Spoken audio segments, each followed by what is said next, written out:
Hello students, welcome to chemistry by RS ma'am. नमस्कार parents and educators. आज इस video के माध्यम से हम लोग देखने जा रहे हैं रिप्रेजेंटेशन ऑफ एलिमेंट्स को। वैसे तो ये बहुत बेसिक पॉइंट है, लेकिन इससे रिलेटेड कुछ पीवाईक्यू क्वेश्चंस हम लोग डिस्कस करेंगे अपने वीडियोस में, जो कि आईआईटी जेईई में आए हुए हैं, प्रीवियस ईयर क्वेश्चन बैंक में है। ओके ठीक है, तो चलो स्टार्ट करते हैं हम लोग इस पॉइंट को। Representation of element. एलिमेंट हमने अभी मान रखा है, कोई सा भी एलिमेंट हो सकता है, let it be x. Alright, okay. A and Z इस तरह से रिप्रेजेंट करते हैं। एक और चीज ध्यान रखना, एक और नोटेशन होता है, कुछ जगह इसी को एक्स, जेड का पोजीशन यही है, ए को यहाँ भी लिखा जा सकता है। दोनों में से कोई सा भी रिप्रेजेंटेशन आप यूज कर सकते हो, ज्यादातर ये यूज होता है। ठीक है, कोई सा भी वैसे यूज हो सकता है। ऑलराइट, ठीक है।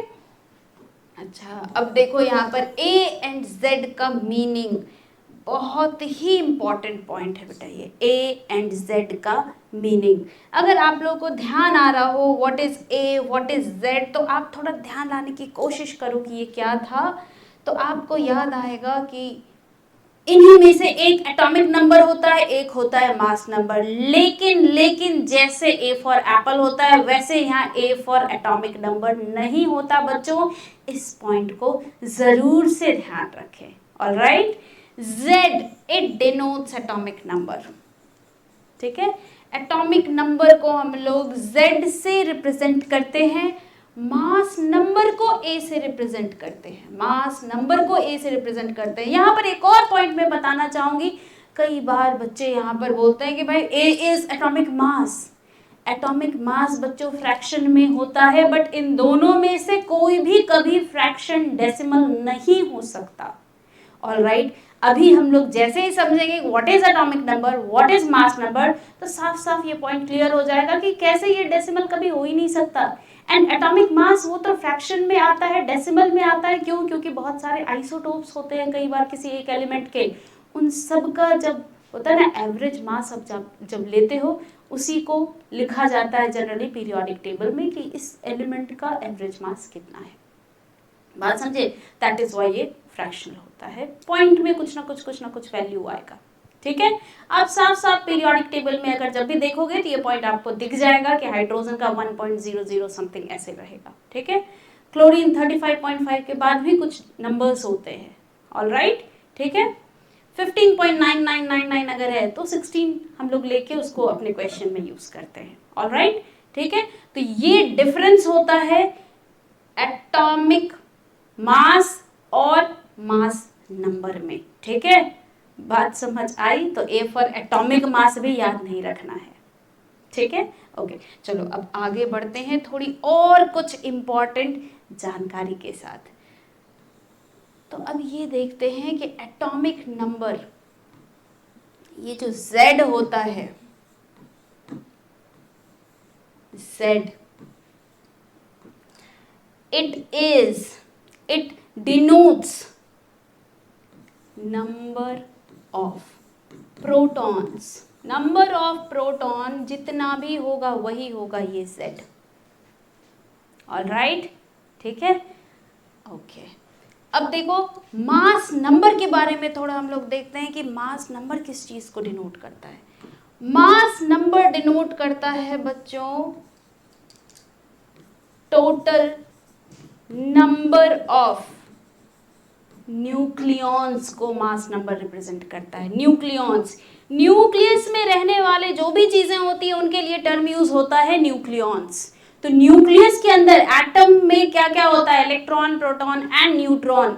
इनमें से न्यूक्लियस के अंदर क्या क्या होता है आप सबको समझ में आ रहा होगा, न्यूट्रॉन एंड प्रोटॉन ही तो न्यूक्लियस के अंदर होते हैं एंड इलेक्ट्रॉन बाहर रहता है। राइट, ठीक है, न्यूक्लियस के अंदर क्या क्या होते हैं, neutron and proton. That means mass number किस चीज को रिप्रेजेंट कर रहा होगा, total number of neutron, total number of neutron plus proton को। बात समझ में आ रही है? Total number of neutron and proton को। अब देखो यहाँ Z डिनोट कर रहा है क्या, Z डिनोट करता है नंबर ऑफ प्रोटॉन को, मास नंबर डिनोट करता है number of neutron and number of proton को। ठीक है, this is the basic thing, यहीं से अब आगे की सारी चीजें रिलेट होती है। ओके, तो चलो देखते हैं। अब देखो थोड़ा मैथमेटिकल इक्वेशन की तरह से हम लोग लिख रहे हैं इन्हीं चीजों को, थोड़ा आसान रहेगा हमारे लिए। देखो Z क्या होता है, नंबर ऑफ प्रोटॉन को ना अभी मैं सिंपली P से डिनोट कर रही हूँ। P किस चीज को यहाँ डिनोट कर रहा है, नंबर ऑफ प्रोटॉन को P से डिनोट कर रही हूँ मैं, शॉर्ट नोटेशन। ठीक है, इस जगह पर नंबर ऑफ न्यूट्रॉन को मैं N से डिनोट कर रही हूँ। ध्यान रखना यहाँ न्यूक्लियॉन्स भी है, तो दोनों में आप जब भी लिखना तो प्रॉपरली लिखना, डिनोशन किसका क्या यूज हो रहा है ये भी प्रॉपरली लिख लें। ठीक है, मैं अभी जो भी एक्सप्लेन करूंगी यहाँ न्यूक्लियॉन्स के लिए पूरा टर्म मैं यूज करूंगी, न्यूट्रॉन के लिए N यूज करूंगी, प्रोटॉन के लिए P यूज करूंगी, एंड प्रोटॉन तो यहाँ भी है इसके लिए P यूज करूंगी, इलेक्ट्रॉन की जब बात आएगी वहां पर E यूज करूंगी। ठीक है, ऑलराइट। तो Z किस चीज को डिनोट करेगा, P को, total number of proton present in that particular element. ठीक है, ऑलराइट। और नेक्स्ट अगर जाते हैं A, मास नंबर जो होता है इसी को तो हम लोग A से रिप्रेजेंट कर रहे हैं, ये हमने अभी देख लिया। तो A क्या होता है, A किस चीज को रिप्रेजेंट करता है, total number of neutron plus total number of proton. Okay, अब देखो कोई सा भी एलिमेंट है, let us suppose we have the element chlorine, तो क्लोरीन का नोटेशन देखो ऐसे होता है, जनरल जो क्लोरीन को लिया जाता है, अगर कुछ नहीं गिवन है कि उसका कौन सा आइसोटोप है तो 35 एंड 17 ये लिया जाता है। ठीक है, तो Cl3517। ठीक, तो इसमें 17 रिप्रेजेंट कर रहा है कि इस क्लोरीन एलिमेंट के पास 17 प्रोटॉन है, 35 डिनोट कर रहा है कि इस क्लोरीन एलिमेंट में, इस क्लोरीन एटम में 35 number of neutron plus proton है। बात समझे? तो अब लेट अस सपोज हमें नंबर ऑफ न्यूट्रॉन पता करना है कि नंबर ऑफ न्यूट्रॉन कितना है, दैट इज वेरी सिंपल ना, A हमें पता है, this is A, this is Z, है ना, जितना प्रोटॉन वही है Z, है ना। तो अब देखो यहाँ पे N अगर निकालना है तो क्या हम लिख सकते हैं A माइनस Z, क्यों, क्योंकि ये जो प्रोटॉन है ये इसका वैल्यू वही तो होगा जो कि Z है। बात समझ आई?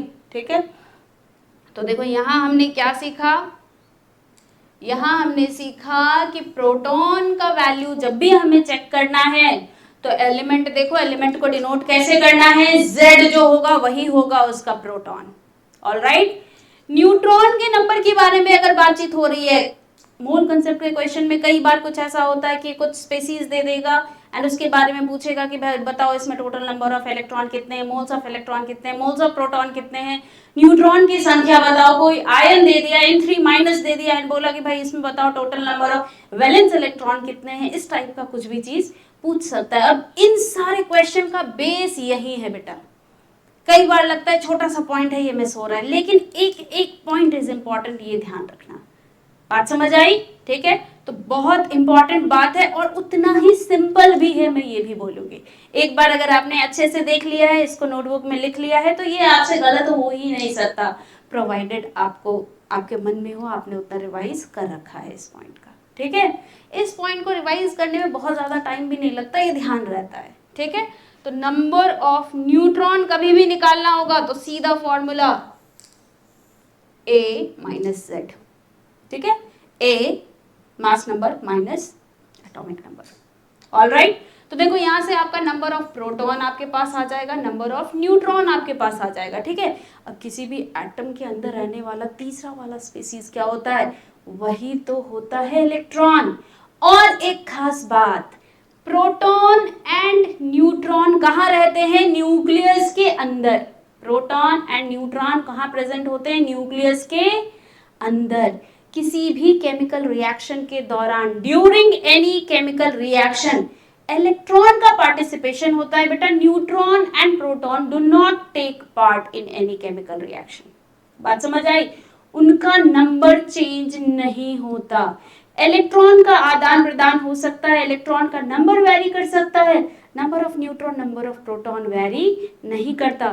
तो इसलिए N और P कोई भी स्पेसीज आपके पास आयन हो, मॉलिक्यूल हो या फिर आपके पास एटम हो, नंबर ऑफ इलेक्ट्रॉन प्रोटॉन आप आसानी से सिंपल इसी फॉर्मूले से कभी भी बता सकते हो। बात समझ आई? रिप्रेजेंटेशन देखो, उसके हिसाब से जस्ट आप कैलकुलेट कर लो। Okay, total number of nucleon अगर आपको निकालना है कि भाई न्यूक्लियॉन में कितने सारे टोटल नंबर, न्यूक्लियॉन मतलब न्यूक्लियस के अंदर total number of neutron and proton कितने हैं, तो उसी चीज को तो हम रिप्रेजेंट करेंगे ए से। बात समझे? देखो ए ही तो रिप्रेजेंट करता है total number of neutron plus proton को।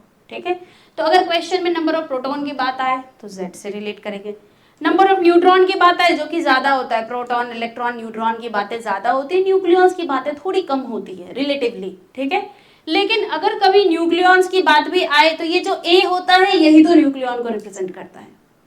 तो तीनों ही फॉर्मूला हमारे पास है। ऑलराइट, अब चलते हैं हम लोग नंबर ऑफ इलेक्ट्रॉन की बात अगर होगी तो उसकी बातचीत हम लोग कैसे करेंगे। ऑलराइट, ठीक है, तो नंबर ऑफ इलेक्ट्रॉन, अब देखो एटम का क्या नेचर होता है, एटम न्यूट्रल होता है। ठीक है, जब तक कि आपने कुछ उसके साथ कुछ केमिकल रिएक्शंस या स्पेसीज इस तरह का चीज नहीं ले रखा है, नॉर्मली कोई भी एटम की अगर आप बात कर रहे हो तो वो न्यूट्रल होता है। न्यूट्रल का क्या मतलब, उस पर कोई चार्ज नहीं है। न्यूट्रॉन जीरो चार्ज होता है, न्यूट्रॉन चार्जलेस है, उस पर कोई चार्ज नहीं होता। प्रोटॉन पॉजिटिव चार्ज होता है, इलेक्ट्रॉन नेगेटिव चार्ज होता है। एंड जितना अमाउंट प्रोटॉन के पॉजिटिव चार्ज का होता है बिल्कुल सेम अमाउंट कूलम में इलेक्ट्रॉन का होता है और वो नेगेटिव होता है। बात समझ आई? इसका मतलब एटम न्यूट्रल क्यों होता है, क्योंकि उसमें number of proton number of electron क्या होते हैं, सेम। बात समझ में आई?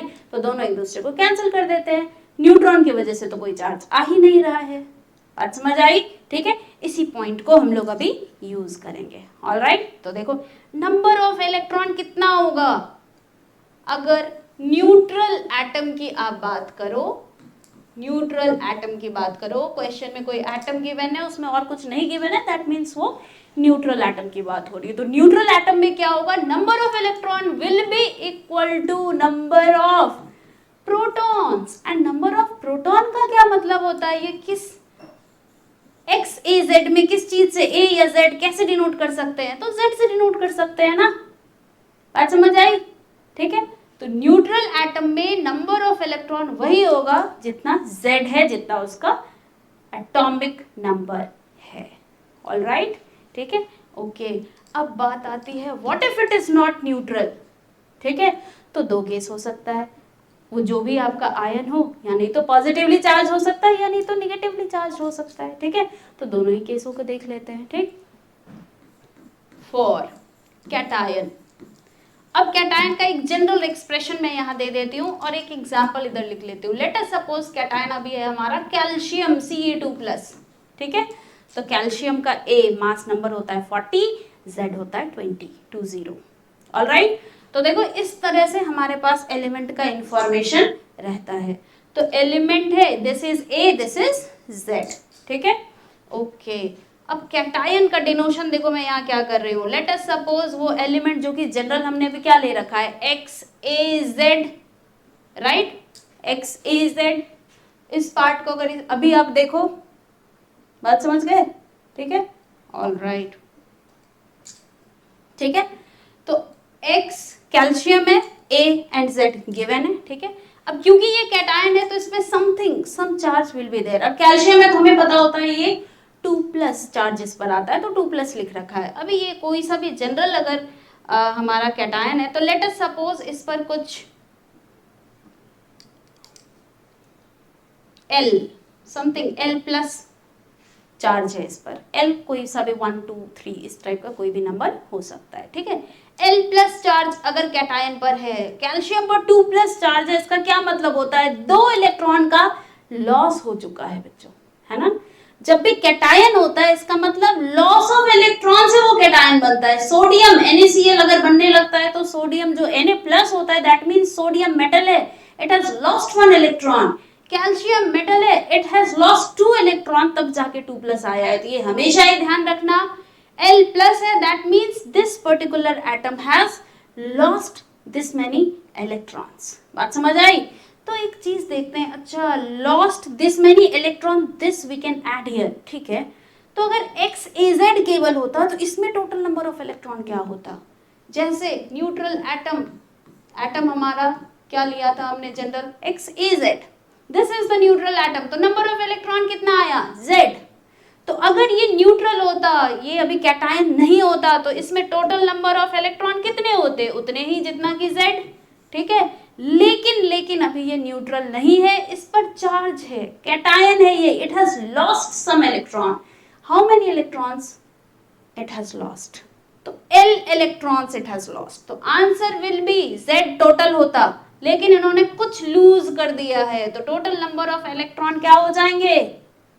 Z माइनस L, ठीक है।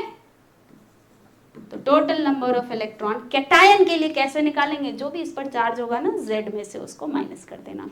तो देखो सारा चीज यहीं दिख रहा है, A, Z एंड ये चार्ज, राइट। तो Z माइनस चार्ज कर दो। जैसे यहां अगर आपको टोटल नंबर ऑफ इलेक्ट्रॉन निकालना हो इस पर्टिकुलर केस में, तो 20 is the Z, charge is 2, 18 electron present होंगे Ca2 प्लस आयन में। बात समझ आई? ठीक है। तो इतनी सी ही बातें हैं, लेकिन एक एक वर्ड, एक एक पॉइंट इंपॉर्टेंट है बच्चों, उन सारे पॉइंट को जरूर से लिख लें, ठीक है। और अगर ध्यान हो तो पॉइंट वाइज इंपॉर्टेंट पॉइंट्स को आप जस्ट नोट डाउन कर लें। ऑलराइट, ठीक है, ओके। अब दूसरा एग्जाम्पल देखते हैं हम लोग। इन केस ऑफ अनायन, अनायन, ओके, एक अनायन का एग्जाम्पल ले लेते हैं। अनायन का एग्जाम्पल ले लो O2 minus, oxygen 16 8, O2 minus, ठीक है, 2 माइनस इस पर चार्ज है 16 8। अब जिस तरह 2 प्लस था, 2 प्लस का क्या मतलब? 2 इलेक्ट्रॉन इसने लूज कर दिया है। 2 माइनस का क्या मतलब? 2 इलेक्ट्रॉन इसके पास आ गया है। देखो ना, इलेक्ट्रॉन के पास क्या होता है? निगेटिव चार्ज होता है, ठीक है। रिलेटिवली चार्ज तो क्या बोलते हैं? रिलेटिव चार्ज 1 है, ठीक है। 2 इलेक्ट्रॉन आया हुआ है यहाँ पर, ठीक है। तो 2 इलेक्ट्रॉन अगर आया है, दैट मीन्स 2 माइनस चार्ज इसके ऊपर आ जाएगा। ऑलराइट, ठीक है। तो देखो फॉर एनायन, एनायन क्या होगा? XAZ, चार्ज इस पर, यहाँ L था, यहाँ late us suppose M minus हमने कर दिया है, ठीक है, M माइनस चार्ज कर दिया है, ठीक है। तो अब देखो यहाँ पर टोटल नंबर ऑफ इलेक्ट्रॉन कितना आ जाएगा? जितना चार्ज है ना उतना ही तो एक्स्ट्रा आ जाएगा। बात समझ आई? तो न्यूट्रल में जितना होता विच वॉज Z, इसमें कुछ एक्स्ट्रा है। कितना एक्स्ट्रा है बच्चों? तो M एक्स्ट्रा है। तो आंसर क्या हो जाएगा? Z plus M। बात समझे? तो इस तरह से हम लोग इलेक्ट्रॉन का नंबर निकाल सकते हैं किसी भी स्पीसीज के लिए, चाहे वो आपका एटम हो, मॉलिक्यूल हो, कोई आयन हो, रेडिकल हो, किसी के लिए भी आप निकाल सकते हो। This is the basic information needed here, electron, proton, nucleons या फिर न्यूट्रॉन का नंबर। बात समझ आई? ठीक है। I hope each and every word is clear to you. अगर आप सबको वीडियो पसंद आ रहा हो तो please like, share and subscribe. Thank you.